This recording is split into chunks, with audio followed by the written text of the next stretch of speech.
L'Hebdo-Copro, Isabelle Dahan, fondatrice de monimmeuble.com, mon-immeuble.com. L'information et les services de la copropriété. Un grand bonjour à tous les auditeurs et auditrices de Radio Imo.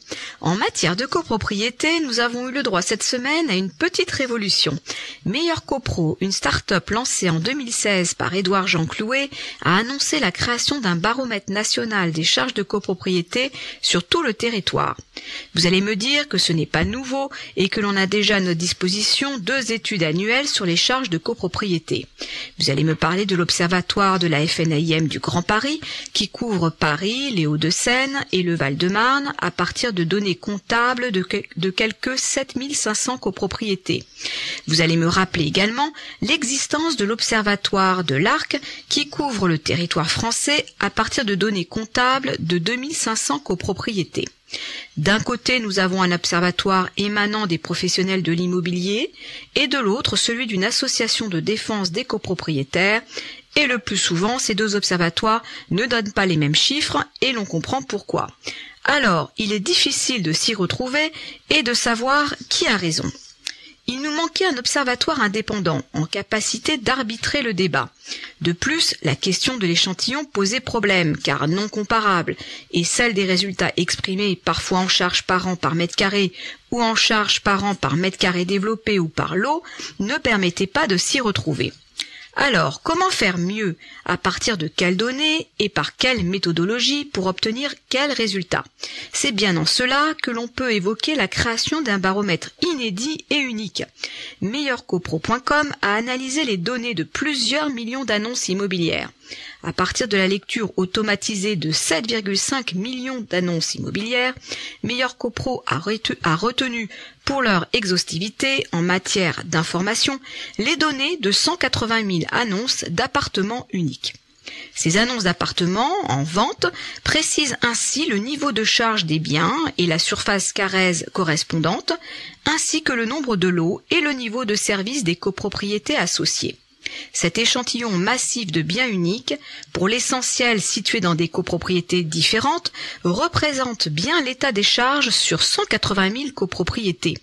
On change complètement l'échelle de l'échantillon. Jamais une étude sur les charges n'aura englobé un nombre aussi important de copropriétés.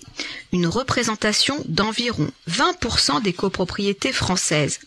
Ces résultats sont donc on ne peut plus légitimes et le reflet très exact de la situation actuelle des charges de copropriété sur notre territoire. Cette analyse est devenue possible grâce à l'exploitation du big data par des systèmes d'analyse intelligents. C'est bien la première fois que l'intelligence artificielle fait son apparition sur le marché de la copropriété. Il faut souligner aussi que cette étude offre de nouvelles perspectives, car en plus de présenter ses résultats en euros de charge par mètre carré Carrez et en euros de charge par appartement, Meilleur Copro présente les résultats en euros de charge par loyer mensuel. Cela permet de relativiser le coût des charges de copropriété par rapport à la valeur intrinsèque de l'actif immobilier, cette valeur se reflétant dans le loyer. Si l'on s'attache maintenant aux résultats obtenus par le baromètre, il montre que les charges de copropriété sont en valeur absolue presque 2 fois plus chères à Paris qu'en province et que Bordeaux est la ville où les charges ramenées au prix du loyer sont les moins élevées. En valeur absolue, les Parisiens payent des charges de copropriété 42% plus élevées que les provinciaux. Si les premiers déboursent ainsi 1 992 € en moyenne et par an, les seconds s'acquittent d'une facture de 1 400 €. Si l'on regarde la différence entre les 10% de copropriétés les plus chères, l'écart est encore plus important, 103% de différence entre Paris et la province. Mais pour se faire une idée plus juste du poids des charges dans un budget immobilier, il faut observer la proportion des charges par rapport au loyer. Dans ce cas, Bordeaux et Paris sont les villes où les charges sont les plus basses, représentant environ 1,5 loyer. À Strasbourg et Nice, le rapport est plus fort. Les charges annuelles représentent plus de 2 loyers. Si l'on prend le cas de Paris, c'est la ville où les charges sont les plus importantes en valeur absolue, soit 40 € du mètre carré par an, mais en comparaison du loyer, la donne change complètement et Paris se retrouve alors en 9e position avec l'équivalent d'1,5 loyer.